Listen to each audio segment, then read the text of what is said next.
જય શ્રી રામ મિત્રો, આજની કહાની એવી છે કે આજે જઈએ છીએ આપણે ફોન લેવા. તો ગાડી કાઢી લીધી છે અને આપણે પૂછી ગયા દુકાને પૂછી જશે ને આ ભાઈબંધને ફોન લેવાનો છે. તો આપણે આવી જાય દુકાને અને આ શિવ મોબાઈલના ઓનર છે.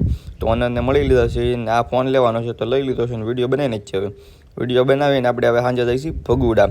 તો ભગુડા જઈએ છે ને ગાડી કાઢી નાખી પાછી. ને ભાઈબંધનો ફોન આવ્યો તો પાછા એને લેવા આવી જશે. જો કેમ આવી જશે લેવા અને હવે જઈએ ભગુડા. તો ભગુડા પૂગી જશે ને આ ભગુડાનો મેઇન ગેટ છે ને આ અંદરથી દર્શન એટલે હાવ અંદરથી તો નહીં કરાવ્યું કેમ કે દર્શન અલાવ નહોતા અંદરથી. તો આ બહારથી તમે કરી લો. આવો કંઈક છે નજારો ભગુડાનો. ને હવે આપણે આવી જાય પ્રસાદી લેવા. પ્રસાદી લઈ લઈ જોઈ શકો છો તમે. આ પ્રસાદી લેવા બેસી જશે ને હવે પાર્ટી ભાઈબંધ પાસે લેવાની છે. ને આ બુલેટ પડ્યા છે, કોઈને જોવે કહી દેજો. ને હેલિકોપ્ટર હતા તો હેલિકોપ્ટર જોવે તોય કહી દેજો. ને હવે આપણે આવી ગયા હોટલે. તો હોટલે આવી જશે અને અહીંયા સોડા પી લીધી છે અને હવે બીજો જ કે નાસ્તો કરાવતો નથી ભાઈબંધ. ને પૂગી જાય ઘરે મળી નવ લોકમાંથી.